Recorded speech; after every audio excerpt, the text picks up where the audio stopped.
All right, well, the good people at Verizon tell me it's 2 o'clock, so we're going to go ahead and get started here. Hi, everybody. My name is Adam Nettesheim, and I don't have a product to sell you. I don't have an industry or a business for you to partner with. My thing here is to sell you on idealism in the industry that you're in and the good that it can do in the world. I have 15 years of industry experience ranging from directing live television to doing freelance 3D animation. I've volunteered for decades of AV work in the faith-based communities. I've worked in the private and public sector. And currently, my day job, I hold the post of multimedia specialist for the town of Erie, local municipality here in Colorado. So, okay, one day in May, the email for the AVXpo comes out, and it's a call for speakers. Anybody want to come give a session? I'm feeling particularly idealistic this day. And I think, okay, well, it's a trade show. We're going to be talking a whole lot about, how do we do tech and all of this. What equipment do we need to solve the tech problems we have? Also, trade shows are all about swag, all the swag that you can get at the different tables. Seriously, the AVXpo knows its swag. I think last time I got a tape measure and a desktop Jenga set, which I regifted for Christmas. But still, it was cool. It was cool swag. Anyways, so again, feeling particularly idealistic, I fire off an email with this suggestion. This conference is all about the how of media production, all the tech, all the software, again, all the swag. Maybe it's worth taking a session to think about why. Why do we produce AV? Can AV be a force for the common good in the world? When everything seems so contentious, when so much of tech is at least some tech is being used to distract and disassociate and divide their audience, is there an opportunity to recenter our moral compasses and point to a more generative way forward for ourselves as operators of this powerful technology, but also for those that we have a responsibility to, our customers, our audience, and our world? So yeah, pretty idealistic. I send this idea off and think, cool, well, that was fun. That'll be the last I hear of that. 24 hours later, I get a reply back saying, great, what do you want to do for a title? So reality sets in that I was going to have to deliver this idealistic and perhaps overly romantic view of our industry in front of whoever showed up today. And thank you for showing up today. I appreciate it. So for better or worse, for the next half hour, my hope is to remind you that the work you do matters. It has an effect on the world around you. And to remind you of your responsibility and our responsibility to use this incredibly powerful tool of AV in the service of the common good. In the past few years, I think we've all seen the power of AV, from the way it connected us when we had to be physically separate, to when it exposed injustice, to when it spoke truth to power, when it gave us a break from the difficulty that we were all going through. And it reminded us that though we were isolated, we weren't alone. From my point of view, and I accept I'm a little vocationally biased here, but I believe that aside from all the healthcare workers and government officials and teachers and law enforcement and faith community volunteers, those employed in senior care, food delivery employees, and let's not forget the fine people who produce hand sanitizer, AV technology was one of the heroes of the global pandemic. Again, perhaps that sounds too idealistic and overly romantic. I mean, AV techs weren't developing vaccines or working in ICUs or manufacturing masks and again, hats off to the fine people who make hand sanitizer. But speaking of my own experience in particular, our family was one with vulnerabilities, and we were advised by our doctors to take things real seriously. And we were locked down for quite some time. And so we relied heavily on AV technology to stay connected with our communities. We live streamed church. Our kids did teleschool. I worked remotely from home. All these things were possible because so many community leaders took up the call to learn a crash course in internet broadcasting and virtual conferencing. Not only in areas of faith communities, education, employment, and in addition to all that, certainly the distribution of necessary information and entertainment, but AV is also the primary way we kept in touch with family during the time where we had to be in lockdown. The last words I spoke to my grandmother, and she spoke to me before she died, we said through webcams and microphones. A friend and I kept regular Sunday video calls where we shared our perspectives, as him and I had very different perspectives. And we learned from each other and got through this pandemic better friends than divided adversaries.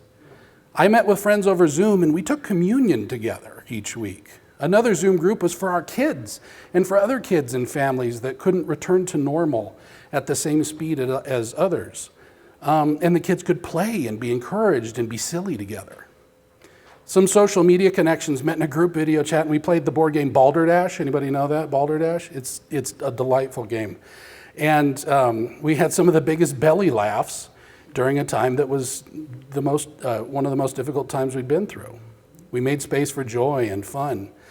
I saw an online church community begin called Our Safe Harbor out of the need and interest in seeing what it would look like for a church to transcend a physical building and the budgetary constraints of that and care for instead a global community.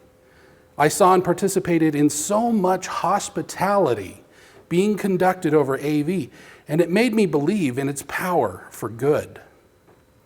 When we found ways to meet people where they were, listen to each other, be there for each other, encourage each other, laugh with each other, grieve with each other, and just be with each other, even when we couldn't physically be with each other. This helped a lot of us keep our sanity, and it gave us a lot of grace to get through this incredibly challenging time. And all of this was possible through the incredible gift of AV technology. And I get that it's different. I get that it's different being present in a room with someone. I've had two grandparents die within the past 2 years. In the past 3. One I was able to be with, and one that I wasn't, and only was able to talk through for webcam. It is different, but AV wasn't nothing. I have that, and I'm really grateful to have had that with my grandmother, even though I couldn't have been with her. And one thing I'd like to point out is that most of the tech utilized in what I've talked about, in the things that I experienced during the pandemic that gave me this view of AV, it was a lot of basic consumer level stuff. Now, I'm certainly not discouraging you from getting some of the high-end wonderful things in that room, and you should totally go buy that stuff. But you don't have to wait for that stuff to do common good where you are with what you have. The webcams already built into laptops, the Facebook video messenger apps, the free version of Zoom, Marco Polo, the video messenger app, was a godsend for me and my writing community. Early in the pandemic, it was great to see so many having to, it was kind of a leveling ground that everybody had to figure out how to do stuff from the beginning. And a bunch of people had to jump in kind of to our industry and figure out how to do AV tech. Everyone kind of felt knocked on their heels. And out of that came some hilarious YouTube clips of cats interrupting priests while they're conducting service in their gardens, or kids running into the background of a subject matter expert's interview. That's one of my personal favorites because I have kids and that happens and it's awesome. We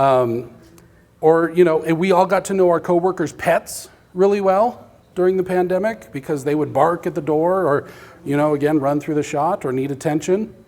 We all got to experience the messiness of each other's lives when otherwise, we all come to work very buttoned up and nice. We got to experience a little bit of each other's lives, and we all learned that Zoom backgrounds don't cover you when you get up to go to the bathroom and you're not wearing pants.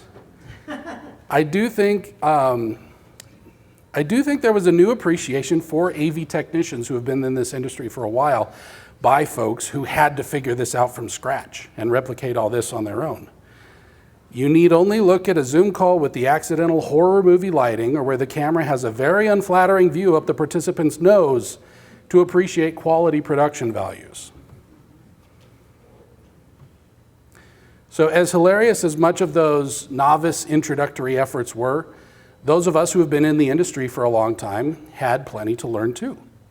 As I said before, my day job is working for the town of Erie here in Colorado as their multimedia specialist, and there were plenty of days where I kept scratching my head as to how we were going to solve this new AV challenge.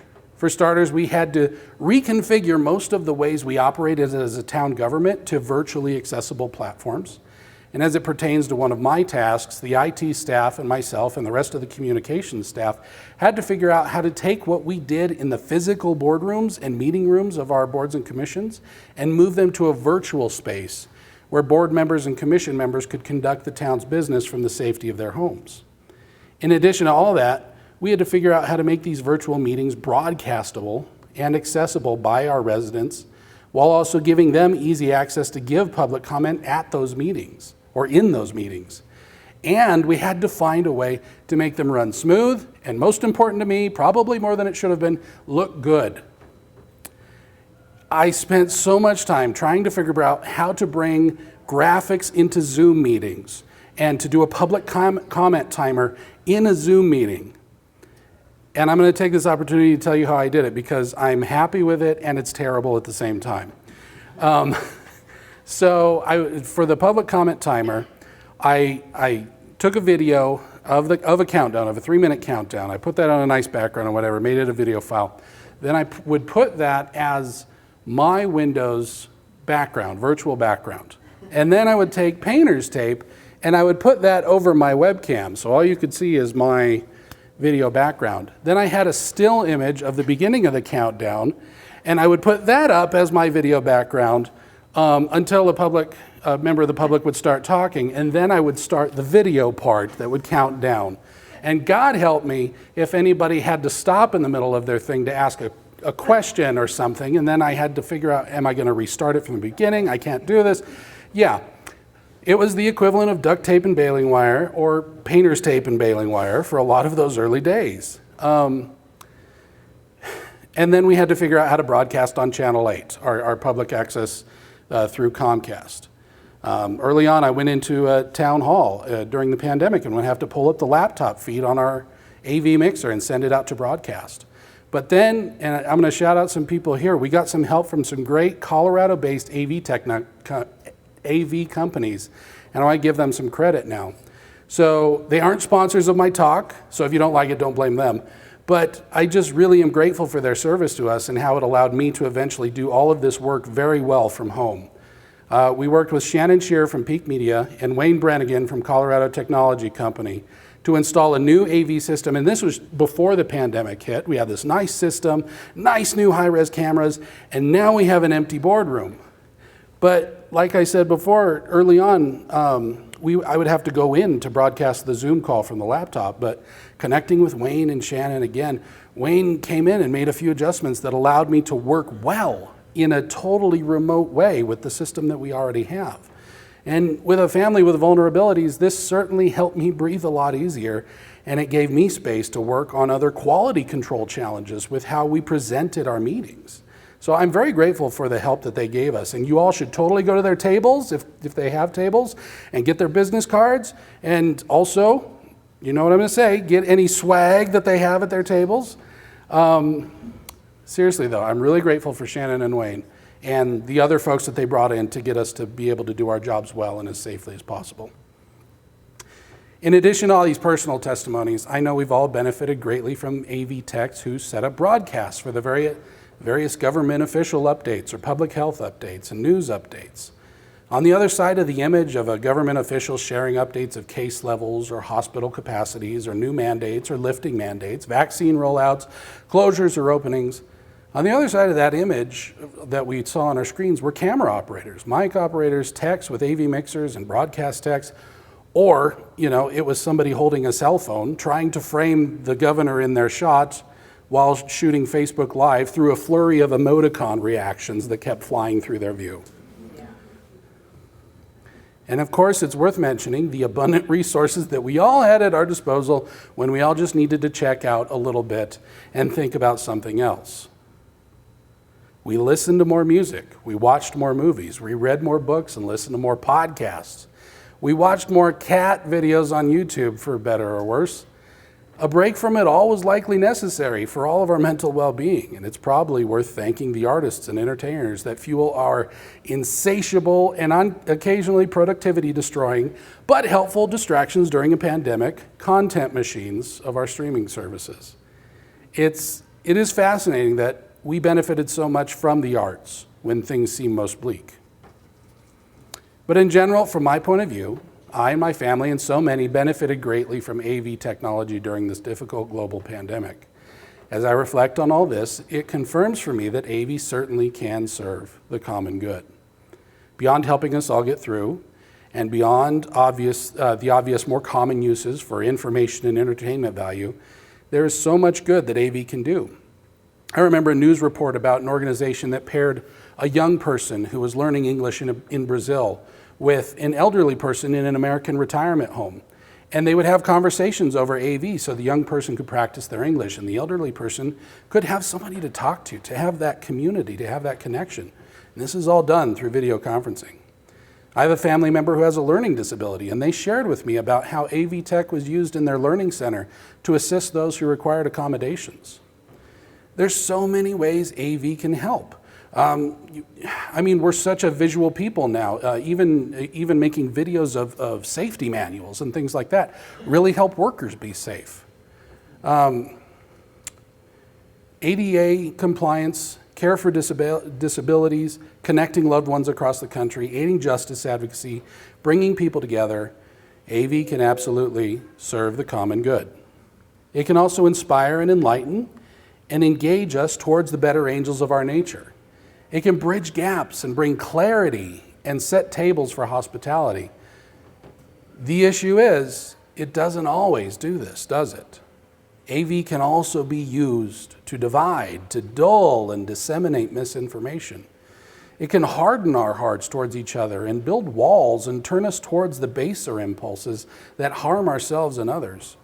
AV is powerful, and as Spider-Man benefited from being reminded, and so do we, that with great power comes great responsibility.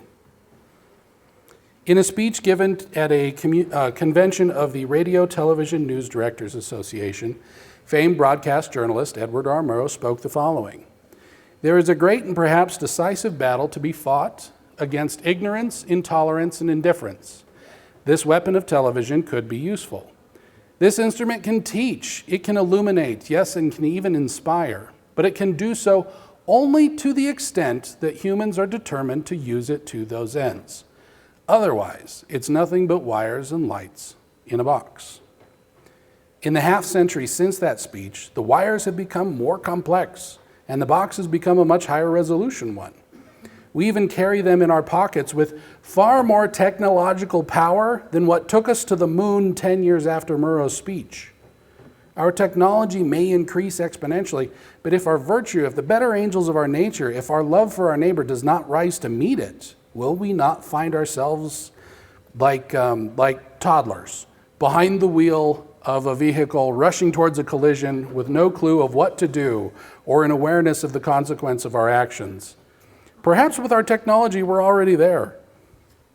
Perhaps things are already developing far beyond our poor power to engage generatively and ensure that innovation meets the good of all humankind, but we need not remain so. We can take small steps towards a more generative use of this resource. As Neil Armstrong reminded us from the surface of the moon, that's one small step for a man and one giant leap for mankind. There were so many single steps that had to be taken before his foot hit the moon dust, but each one was a single step.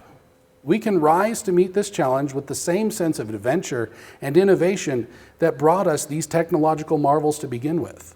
As Murrow said, AV can be used for the common good to the extent that we are determined to use it to those ends, to the extent that we believe AV can be a tool to love our neighbor.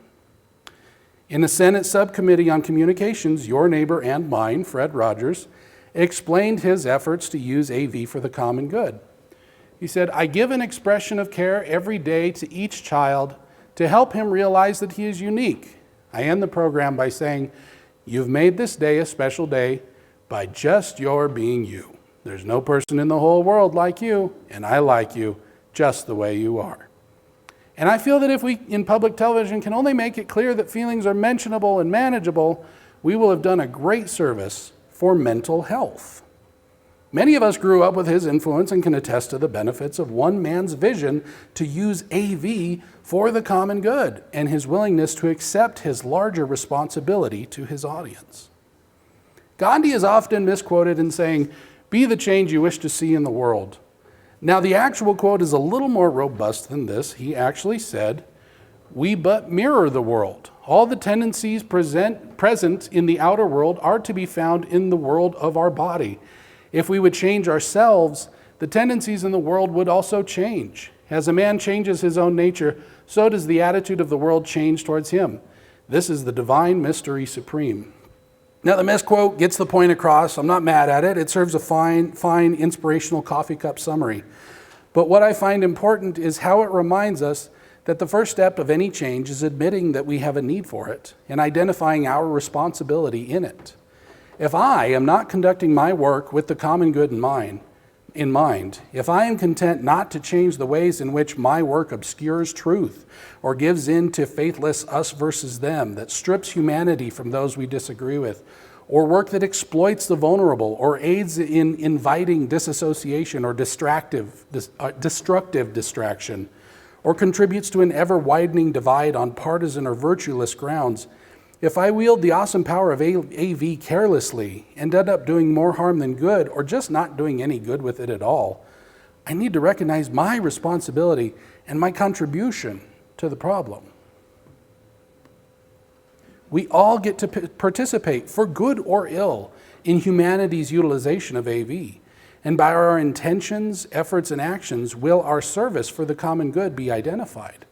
A tool is neutral until it's in the hands of someone who can make a choice of how to use it. A hammer can destroy or it can build. It is no less true with AV technology. We get to choose where to point our cameras and why. We get to choose what stories to tell and how. We get to invite our audience into their greatness. We get to champion the plight of the marginalized and the vulnerable. That care need not stop when a pandemic concludes. We can strive to inform to the best extent of our understanding and be honest about what we have yet to discover, what we don't know. Give room for empathy and not give in to the ever fickle call of tribalism. Now, okay, that's a whole lot of idealism and perhaps, again, over-the-top romanticism. And perhaps it's Pollyannish to believe this much in AV's power for good. I mean, I'm trucking in quotes from Gandhi and the moon landing and Mr. Rogers, for crying out loud. Okay, we all live in the real world. But so did they. I mean, except for Armstrong, which said his thing not in the real world, but on the moon. But other than that, the point is these humans existed and they used their precious time on this earth to try to do something good with it. And in the case of Rogers and Murrow in particular, their work was in the field of AV and their efforts certainly were used for the common good. I get that we're not all Rogers and Murrows. I'm certainly not. And I accept that things are often much more complicated than what an idealist speaking for 30 minutes can properly respect or nuance. Even if we wanted to lead with the common good, many of us are not the heads of our organizations and are not always at the forefront of decisions being made on content and process and resource allocation. There are financial considerations and stakeholders to be kept happy, and a much larger apparatus likely at play than one hopeful impulse can turn on its own. But Murrow didn't expose the truth of McCarthyism in one day. And we didn't get to the moon in one day, and we're not going to fix everything problematic about how humanity wields AV in one day either. But like anything good, it all starts with an idea, it starts with an intention, it starts with acceptance of the problem and a commitment to serve a generative solution. And from that, little by little, things change. Impressive things grow from small beginnings. I love this prayer from Francis of Assisi. So whatever your personal beliefs are, I hope you'll indulge me because I've adapted it slightly for our purposes today. So perhaps this is what he'd pray if he were an AV technician. Let's just call it the prayer of St. Frank, the AV guy. Lord, make my AV tech an instrument of your peace. Where there is hatred, let this AV tech sow love. Where there is injury, pardon. Where there is doubt, faith. Where there is despair, hope. Where there is darkness, light, and where there is sadness, joy. Amen. The real prayer goes on past that, and it's worth your reading, but isn't that what, in the best case scenario, that we could hope for in this life, for our contribution to this earth? And AV can help with that. I've seen it, I believe it. And I hope you can see just at least a little bit of that too. Now my goal here is not necessarily to inspire anybody to leave their day jobs and join the AV equivalent of Greenpeace. I don't think you need to do anything radically different to begin to tip the needle in a more generative direction. I don't think anybody needs to quit their day jobs tomorrow. Unless you do AV work for a platform that produces something like Vikings fighting puppies, then yeah, you should probably quit tomorrow. That's not a real thing as far as I know, but if it is, they should stop it. So many senseless Viking deaths. Anyways, but other than that, let's look for small calibrations that we can make to ourselves first. And doing so will likely have a larger effect on the organizations we work for. Big changes start with small intentions and single-step commitments. What I'd like to offer is just 4 questions to stop and ask yourself at the beginning of a workday. Ask yourself, who is within my reach and responsibility right now? You have a responsibility to your audience. You have an effect on their lives and can affect their understandings of the world and thereby the basis on which they make decisions about what they do and who they choose to be. Your audience is likely made up of a lot of very different people, but to the extent that you can best understand who they are and their needs, that will help you know how to best serve them. Then ask yourself, what are my tools today? Again, I'm not discouraging anybody from going out there and finding all sorts of new tools, but what tools do you have in your hands today? Don't spend a prohibitive amount of time thinking about what you should do if you had this resource or that resource. Look at the AV that's currently at your disposal, the structure that is in place in your organization, and what agency you have within it. What are you equipped with today? Now, once you've identified the who is within your care and what you've been given today to serve them, then it's time to ask, how can I use these tools I have today to serve the common good of those within my reach and responsibility well right now? There's something that can be done right now that will move the needle even a little. Maybe you work for an organization and you feel great about the work that they do. There's always room to grow. Or maybe you feel hopeless on the other end. Maybe you feel hopeless about where to start. A little bit of generative movement every day can make a big difference over time. What you have in your hands is enough to do something positive. You can use AV for the common good right now. Once you've clarified your mission for today, then it's time to ask the next question. What can I see and learn in my service today that will help me serve the common good better tomorrow? Give yourself patience and grace. The difficulties we face won't end tomorrow, and even if they did, there would be new ones waiting for us. The challenges before us are big.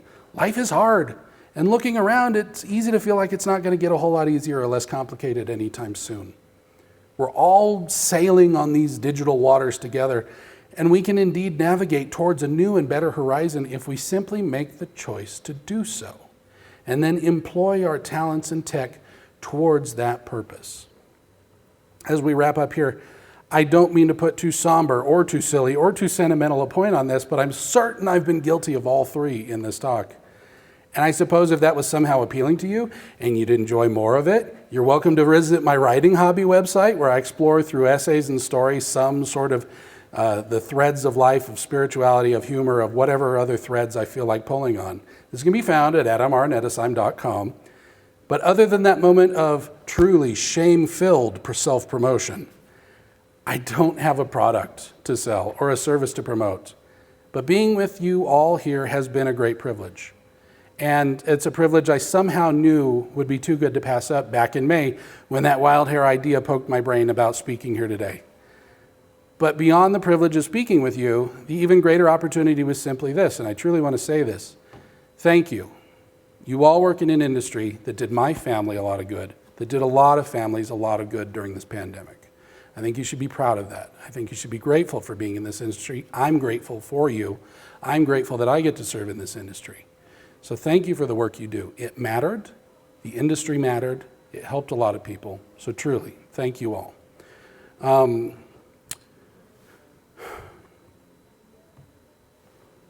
That's all I have to say. Just end it on that. Thank you very much. And thank you for your time.